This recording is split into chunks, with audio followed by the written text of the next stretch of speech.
Good evening friends, welcome to my YouTube channel. आज मैं आपके लिए हिंदी का टॉपिक लेके आई हूँ समास, जो कि बहुत इम्पॉर्टेंट है और बहुत बार जो है वो एग्ज़ाम में इसी से क्वेश्चंस आते हैं। ठीक है, तो प्लीज़ मेरे चैनल को लाइक करें, शेयर करें और सब्सक्राइब करें। ठीक है, चलिए आगे बढ़ते हैं समास की तरफ। समास क्या होता है? समास होता है संक्षिप्तीकरण करना। ठीक है, कि मतलब शॉर्ट फॉर्म में लिखना, किसी लॉन्ग सेंटेंस को शॉर्ट कर देना, उसको हम कहेंगे समास। जहाँ पर कम से कम शब्दों में अधिक अर्थ को प्रकट किया जाए तो उसे हम क्या कहते हैं? समास कहते हैं। फॉर एग्जाम्पल, ये आप एग्जाम्पल देख सकते हो, 2 एग्जाम्पल मैं लिखे। जैसे रसोई घर है, तो रसोई घर के लिए जो लॉन्ग है दैट इज़ रसोई घर क्या हुआ? रसोई के लिए घर। ठीक है, रसोई के लिए घर बड़ा लंबा हो गया, इसलिए हमने इसमें रसोई घर यूज़ किया, उसको संक्षिप्त कर दिया। हाथ के लिए कड़ी को हम शॉर्ट फॉर्म में हथकड़ी में लिख रहे हैं, तो हमने इसको क्या किया? संक्षिप्त किया, तो दैट इज समास। नेक्स्ट है हमारे पास समास के भेद। समास के जो है होते हैं वो 6 भेद होते हैं। ठीक है, 6 जो है इसके भेद हैं। जो फर्स्ट है दैट इज अव्ययी भाव समास। अव्ययी भाव समास क्या होता है? इसमें प्रथम पद प्रधान होता है। ठीक है, प्रथम पद जो है वो प्रधान है, और ये प्रथम मतलब ये आप ना भी याद रखें, सिर्फ ट्रिक्स याद रखो। ट्रिक में आप याद रखोगे कि अगर शब्द में उपसर्ग लगा है तो वो अव्ययी भाव समास है। फॉर एग्जाम्पल, जैसे यहाँ पे लिखा हुआ मैंने आ जन्म। ठीक है, जन्म के आगे आ लगा हुआ है, मीन्स उपसर्ग लगा हुआ है। किसी भी शब्द के आगे जो लग जाता है उसे हम उपसर्ग कहते हैं। ठीक है, तो आ जन्म हो गया। प्रति वर्ष में जो प्रति है दैट इज उपसर्ग। प्रतिदिन में जो प्रति है दैट इज अगेन उपसर्ग। और आमरण में जो आ लिखा हुआ है मरण के आगे आ, वो उपसर्ग है। तो इनमें क्या लगे हुए हैं? उपसर्ग लगे हुए हैं पहले, इसलिए ये क्या है? अव्ययी भाव समास है। और सेकंड जो हमारे पास टिक है, अगर किसी शब्द की पुनरावृत्ति हो, ठीक है, कि रिपीट हो रहा है वो शब्द, जैसे धड़ाधड़, घर घर, रात रात, धीरे धीरे। ठीक है, रातों रात, धीरे धीरे, भागम भाग, ये इसलिए ये क्या है? ये अव्ययी भाव समास है। ओके, ये फर्स्ट हो गया हमारे पास अव्ययी भाव समास। ट्रिक के माध्यम से काफ़ी इजी है लर्न करना। फिर नेक्स्ट हमारे पास है द्विगु समास। द्विगु समास जो होता है ये तो वैसे भी बहुत इजी है द्विगु समास लर्न करना। इसमें पूर्व पद जो होता है वो संख्यावाचक होता है, इसमें सिर्फ काउंटिंग याद रखनी होती है। जैसे ये देखो, नवग्रह, ग्रह के आगे नव लगा हुआ है, दोपहर, पहर के आगे दो लगा है, मीन्स दो काउंटिंग है ना। पंचतंत्र, तंत्र के आगे पंच मीन्स 5 तंत्र। त्रिवेणी, त्रि मीन्स 3, चौगनी मीन्स 4, है ना। तिरंगा मीन्स 3 रंग का। तो ये क्या है? संख्यावाचक है ये पद, तो इसीलिए क्या है? द्विगु समास है। पर इसमें ये पैटर्न भी याद रखना है, ये बहुत इंपॉर्टेंट है कि जो काउंटिंग है, ठीक है, जैसे 0 1 2 3 4 5 6 7 8 9, ठीक है, तो इतने तक काउंटिंग होगी तो ये द्विगु समास के अंदर आएगी। 10 20 से लेके 100 तक जो काउंटिंग होगी, 10 20 30 40 50 60 70 80 90 100, ठीक है, तो ये भी किस में आएगी? द्विगु समास में आएगी। बट अगर हम बात करते हैं 11 12 13 जो बीच वाली होती है, या 30 के बाद जो 31 32 33 34 ऐसी आती है, तो वो द्विगु समास के अंडर नहीं आएगी। ठीक है, तो ये जो है वो याद रखना है, ये बहुत इंपॉर्टेंट है। ठीक है, ये इसमें नहीं आएगी। जैसे 30 या 10 अगर हम लिखते हैं कि 30 जो है काउंटिंग, कई बार दिया होता है एमसीक्यूज में, काउंटिंग लिख देते हैं कि उसमें लिख देते हैं कि 30 है, वो किसके अंडर आएगा? देन द्विगु समास के अंडर आएगा।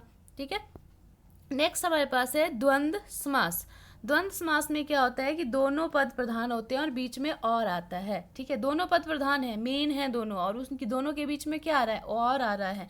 जैसे राधा कृष्ण, राधा और कृष्ण, नर नारी, नर और नारी, गुण दोष, गुण और दोष। वैसे माता पिता, माता और पिता, पशु पक्षी, पशु और पक्षी, ये सारे पद प्रधान और बीच में और इसमें आता है विग्रह करने पर। ठीक है, तो इसको हम द्वंद्व समास कहते हैं। अब इसमें आई वो इंपॉर्टेंट बात जो मैंने आपको पीछे बताई कि बीच वाली जो काउंटिंग होती है वो द्वंद्व समास में आती है। ठीक है ना, जो हमने 0 to 9 किया था वो द्विगु समास में आ रहा था, 10 20 30 अप टू 100 वो भी द्विगु समास में आ रहा था। बट हम जब बात करते हैं बीच के नंबर्स की तो वो द्वंद्व समास में आते हैं। जैसे कि एग्जाम्पल है यहाँ पे 31 का अगर हम विग्रह करते हैं 30 और 1 31, तो ये क्या हुआ?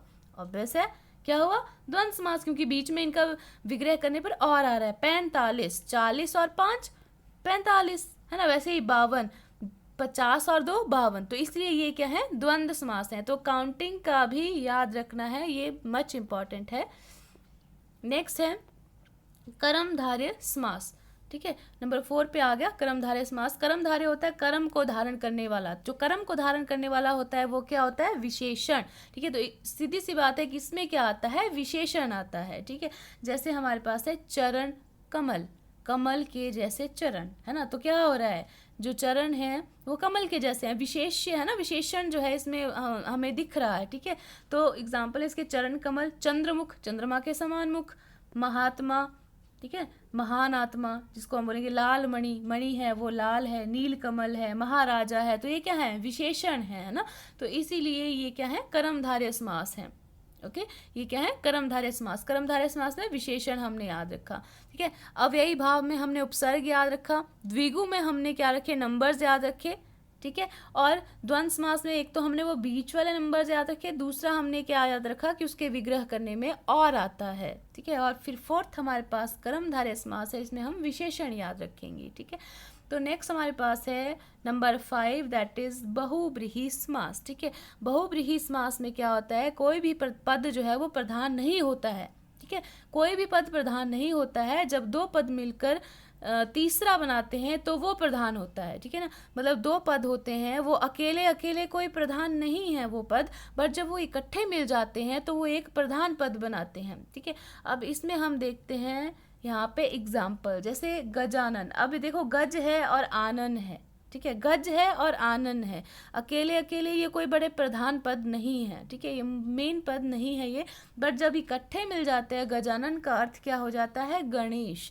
तो ये क्या आ गया? एक महत्वपूर्ण या जो है वो मेन या प्रधान पद बन गया। ठीक है, वैसे ही त्रिनेत्र, तीन नेत्र हैं जिनके, दैट इज शिव, तो ये भी क्या आ गए? बहुब्रीहि समास में। वैसे ही लंबोदर, लंबोदर भी गणेश जी को कहा जाता है।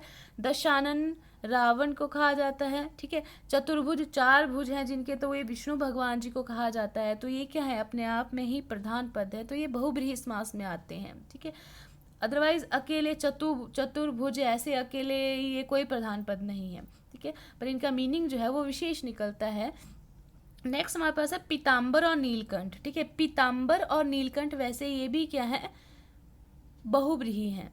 ठीक है, बहुब्रीहि हैं। वैसे अगर हमारे पास क्वेश्चन आता है जिसमें लिखा हो कि पीताम्बर कौन सा समास है, 4 ऑप्शन में अगर बहुब्रीहि वहाँ पे दिया है तो ये बहुब्रीहि में ही आएगा। सेम वैसे ही नीलकंठ भी बहुब्रीहि में ही आएगा। पीताम्बर जो है, ठीक ना, पीत है अंबर जिनका, तो वो भी विष्णु भगवान जी को कहा जाता है, और नीलकंठ शिवजी भगवान जी को कहा जाता है। ठीक है, तो अगर ऑप्शन में बहुब्रीहि है देन बहुब्रीहि आएगा, बट अगर ऑप्शन में बहुब्रीहि नहीं है, वहाँ पे कर्मधारय है, तो उस टाइम पे कर्मधारय समास हम इसमें लिख सकते हैं। ओके, नेक्स्ट हमारे पास है लास्ट, जिसको हम कहेंगे दैट इज तत्पुरुष समास। ठीक है, इस समास में दूसरा पद प्रधान होता है। ठीक है, इस पद में दूसरा पद प्रधान होता है। इसमें दो पदों के बीच कारक चिन्हों का लोप हो जाता है। ठीक है, मीन्स अगर जब जो भी समास है अगर हम उसका विग्रह करेंगे, लॉन्ग फॉर्म में उसको लिखेंगे, तो उसमें बीच में जो है वो कारक चिन्ह आएंगे, तो उसे हम क्या कह सकते हैं? तत्पुरुष समास कह सकते हैं।